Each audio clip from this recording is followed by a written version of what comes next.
Nombre es Carlos Alberto Mejía. Yo les voy a dar una pequeña introducción sobre el tema. En este tema abordaremos los aspectos básicos de una placa base, tipos de placa base, su evolución, entre otros apartados. También otros componentes importantes de nuestra PC, como puede ser la memoria RAM, el procesador. Nuestro objetivo será abordar todo el tema relacionado con estos componentes muy importantes de las computadoras, saber más sobre ellos y por qué nosotros tenemos que saber a cómo utilizarlos, qué hacen, etcétera. ¿Qué es una placa base? En términos simples, una placa base es un circuito impreso al que se conectan el resto de los componentes del ordenador para que esto funcione de manera óptima. O sea, nuestra placa base es como un comunicador que almacena todos los dispositivos móviles y hacen que funcione nuestra PC. Es como donde se conectan cada uno por medio de los circuitos.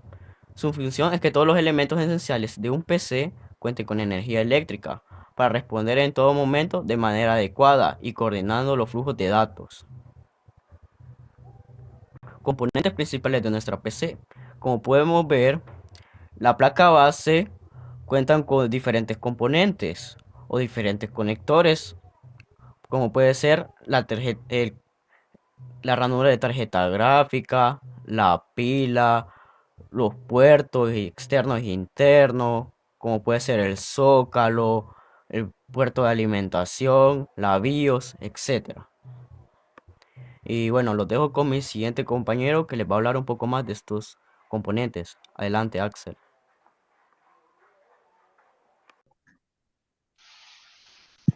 Buen día, licenciada. Nosotros somos el grupo número 7, conformado por Axel Cruz, Carlos Mejía, Andrea Cuellar, Robert Salgado, Roberto Flores, y nosotros le vamos a hablar sobre la arquitectura de la placa base.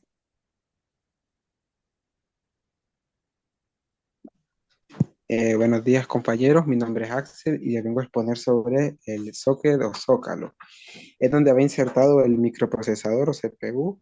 En el pasado algunos procesadores se insertaban en slots como los AMD y los slots uno y 2 de Intel, pero actualmente todas van en un zócalo y no en una ranura, aunque hay algunas excepciones como los chips que van soldados a la placa base en mini PCs, portátiles y AIO. Eh, Notarás que alrededor del zócalo hay una gran cantidad de condensadores electrónicos. Eso es porque la CPU necesita estar bien alimentada de energía, em, por ello están ahí. Siguiente. Slots o ranuras de memoria. Son las interfaces donde se inserta la memoria RAM del equipo. Los módulos RAM solo encajan de una forma posible, ya que tienen una mueca que impide su inserción de otra forma. Además, en este caso solo habría que abrir las pestañas de los laterales e insertar el módulo, hasta que las pestañas dejen atrapado el módulo con un sonido de clic característico. Siguiente.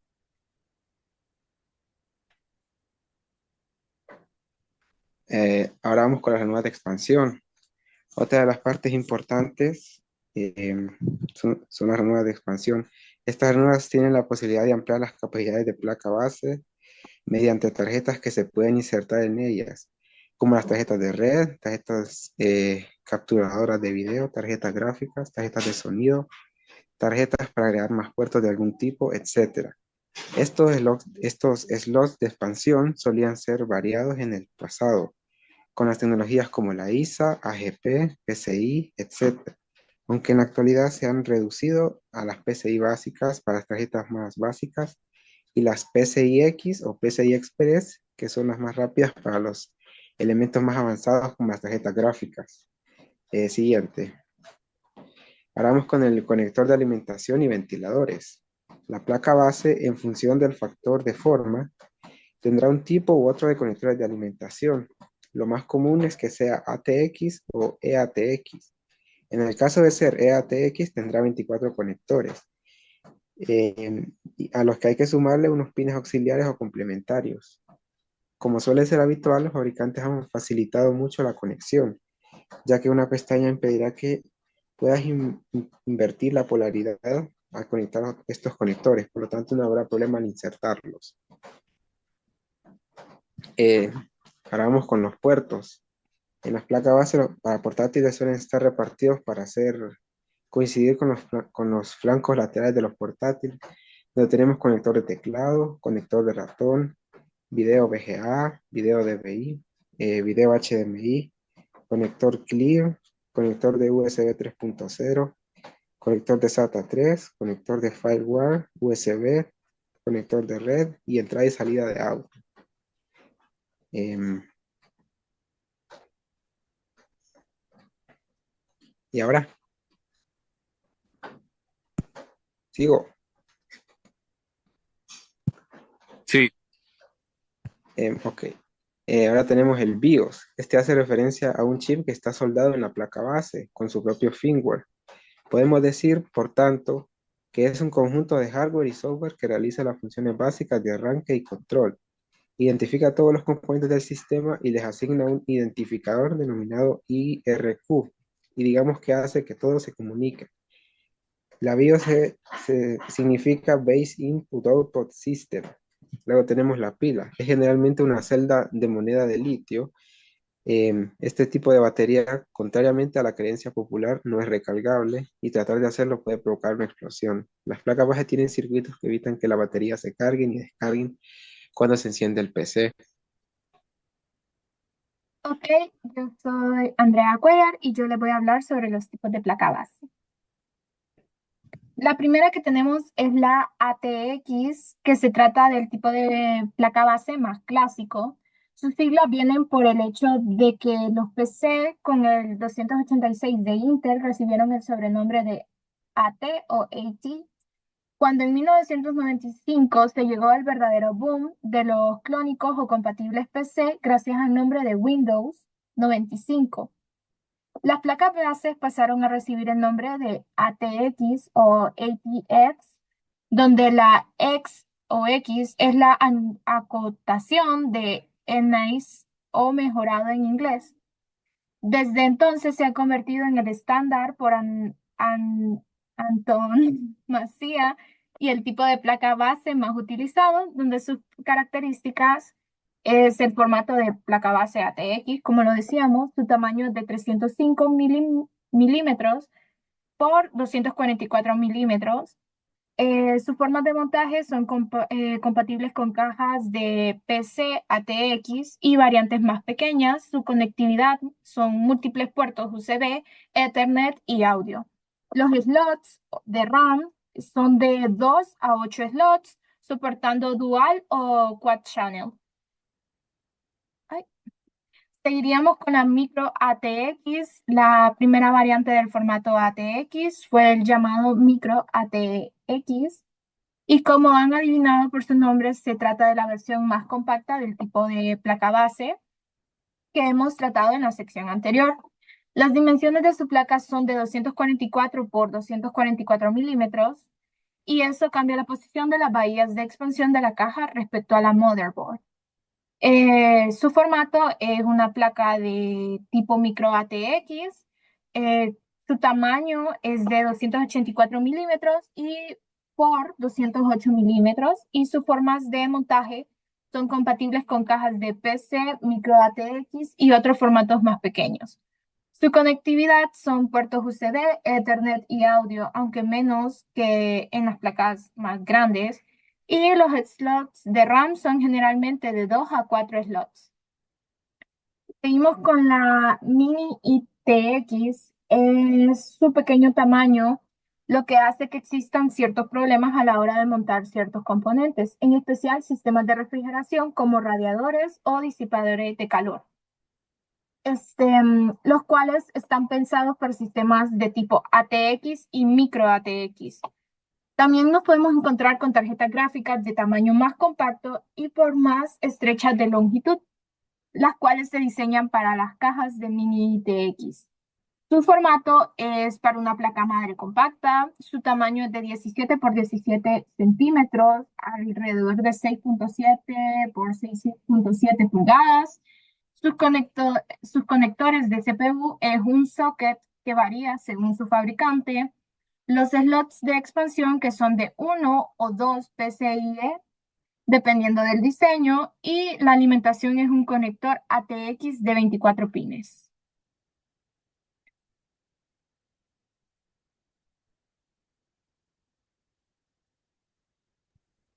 Bueno, mi nombre es Robert Salgado y yo les voy a hablar sobre la arquitectura de la unidad central de proceso, mayormente llamado como CPU.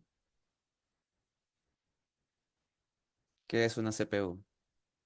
Es la parte de una computadora que interpreta y lleva a cabo las instrucciones contenidas en el software. En la mayoría de las CPU, esta tarea está dividida entre unidades de control, que dirige el flujo del programa, y una o más unidades de ejecución, que realiza las operaciones en datos. Casi siempre, una colección de registro e incluida para retener operados y resultados intermedios. Quiere decir que la CPU es prácticamente el cerebro de toda la PC en sí. ¿Qué papel es el que cumple el CPU en la computadora? La CPU es la unidad de proceso central, también llamado microprocesador. Es el núcleo del computador. En la CPU se realizan los cálculos, se controlan y se coordinan los componentes del computador. Este componente permite interpretar y realizar las operaciones que solicita la ejecución de los programas y software. Siguiente. ¿Qué compone una CPU internamente? La unidad central de procesamiento posee tres partes principales. La primera unidad, que sería la unidad aritmética y lógica, también llamada ALU, es la encargada de realizar las funciones aritméticas suma, resta, multiplicación y división, funciones lógicas como el sí, no, o las booleanas, cierto o falso, true o false, y las funciones de comparación como mayor, menor, menor igual o mayor igual. La segunda parte sería la unidad de control, que la unidad de control, también llamada como CU, es responsable de dirigir y coordinar todos los sistemas de computación y comparable con una central telefónica, es decir, la unidad de control que dirige el flujo de la información del computador. La unidad de control es la que controla qué instrucción y qué parámetros van a usar el CPU. Y la memoria. La memoria es el principal lugar del trabajo de una computadora, ya que todo el procesamiento y la información tiene lugar en ella, por donde la memoria es el recurso más importante de la computadora. Sin la memoria no existiría lo que sería el CPU, porque las instrucciones que hace y procesa el CPU son almacenadas, así como también antes de procesar están almacenadas en la memoria. Siguiente. El ciclo de instrucciones de la CPU. El ciclo de las instrucciones parte del ciclo de la ejecución. Existe una secuencia de microoperaciones para que el código de la operación, este ciclo, se une en la secuencia tal como muestra en la figura de abajo, que es la presentación. Este ciclo designa el estado del procesador y el término en el que parte el ciclo. Aquí están los pasos, como pueden ver. eh, Prácticamente todos los CPUs tienen este funcionamiento, que sería la captación, que diríamos que sería la, donde se capta la instrucción. El indirecto, que sería como la decodificación. La ejecución sería cuando ya el procesador se encarga de ejecutar la instrucción mandada por por la propia computadora, alguna fuente externa. Y la interrupción sería cuando ya se terminan los ciclos y ya la instrucción fue hecha y entonces se interrumpe y se manda lo que es ya los datos procesados a la memoria o a alguna fuente externa. Siguiente. ¿Qué es la memoria en una computadora? En la informática, la memoria es el dispositivo que retiene y memoriza o almacena los datos de la información durante algún periodo de tiempo. Entonces, digamos que es como nuestro cerebro, que en nuestro cerebro igual existen partes así como en la CPU que son encargadas de memorizar o también de procesar. La memoria proporciona una de las principales funciones de la computadora moderna. El almacenar la información y conocimientos es uno de los componentes fundamentales de la computadora, que interconecta la unidad central de procesamiento, que es la CPU, por las siglas en inglés Central Processing Unity, y, y los dispositivos de entrada y salida que implementan, como los mouse, el ratón, lo que es el teclado y otros como cámaras web. etcétera. Fundamental del modelo de la computadora de arquitectura de von Neumann. Tipos de memoria. Está la memoria ROM, la memoria RAM, la memoria caché, la memoria SWAT, discos duros SSD, memoria USB, la memoria ROM, que es donde se almacena temporalmente, digamos, partes de procesos de la CPU. La memoria RAM es donde se almacena todos los procesos que va a hacer la CPU, digamos, algún programa que mandemos. La memoria caché, que es una memoria donde tiene de respaldo el procesador para recibir más rápido informaciones, por ejemplo, alguna operación que ocupa hacerla demasiado al instante, entonces lo almacena en memoria caché. La memoria SWAM, que es un espacio, digamos, en un disco, digamos que en un disco duro, entonces una memoria más lenta, pero sería como una memoria de emergencia, por ejemplo, que no tenga mucho espacio en la memoria, digamos una computadora con una memoria RAM limitada. Entonces lo que hace el procesador es que crea una swap en el disco duro y eso hace que tenga algo de emergencia, digamos, por si no funciona la RAM. Y la memoria USB, que ya son fuentes externas para almacenar datos o para, digamos, la memoria USB prácticamente sirve como para movilizar archivos porque no podemos llevar el disco duro de la computadora, entonces para eso tenemos la memoria USB.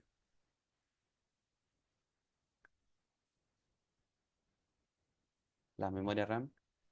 La memoria RAM o Random Access Memory almacena los datos e instrucciones de los programas que requieren en un momento determinado. Esta información es usada en tiempo real por la CPU o unidad de procesamiento del equipo. Se puede decir que en la RAM están los datos de los ordenadores que va a echar a mano para facilitar al usuario en un momento muy concreto.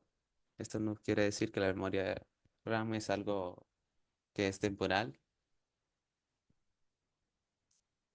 Es por lo tanto una unidad que no almacena permanentemente los datos, sino tiene el carácter volátil, es decir, la información se guarda en un momento dado, se pierde cuando el ordenador se apaga o cuando se produce un fallo de energía. Siguiente. La memoria ROM. Las siglas responden como Read Only Memory, es decir, que es una memoria de solo lectura, donde los datos se leen y usan, pero no se modifican. Es un módulo de memoria ROM de un ordenador de la información permanente, incluso cuando se apaga el equipo, queda momentáneamente sin energía eléctrica. Esto quiere decir que almacena datos bastante importantes del firmware y cosas relacionadas porque es donde se almacena parte del sistema. Los discos duros y SSD, el disco duro. Bueno, el disco duro y SSD son dos discos diferentes.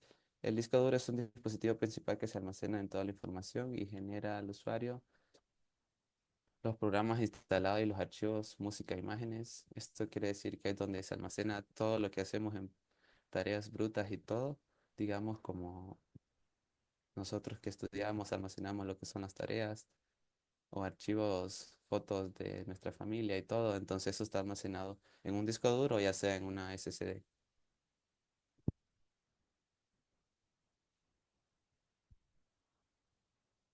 Los dejo con mi compañero Moisés, que les va a hablar de la siguiente parte. Bueno, yo les voy a hablar sobre lo que es la memoria USB. Es lo que en el argot popular se les suele llamar lápiz USB pincho o dendrive. Estos dispositivos que utilizan circuitos de estado sólido permiten hoy transportar cantidades ingentes de ficheros y documentos en el espacio que ocupa un mechero. O sea, lo que había hablado el compañero Robert, que lo que no podemos transportar ya sea en el teléfono o en otro lugar, lo transportamos de computadora a computadora, entonces nos ayuda bastante en ese aspecto. Siguiente. Vámonos, está Kalin esperándonos.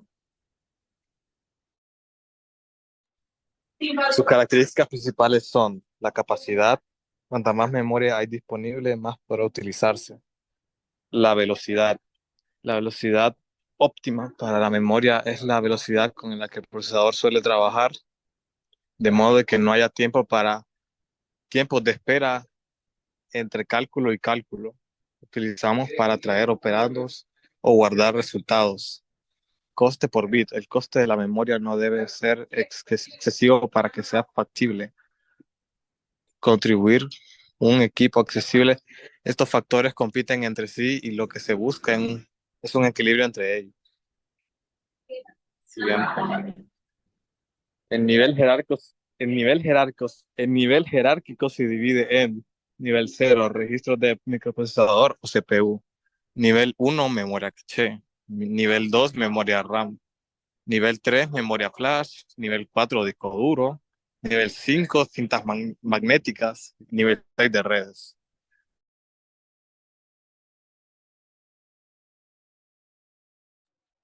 Ok, esta fue nuestra exposición. Espero que sea de su agrado, licenciada, y muchísimas gracias por su atención. Feliz tarde. Bye.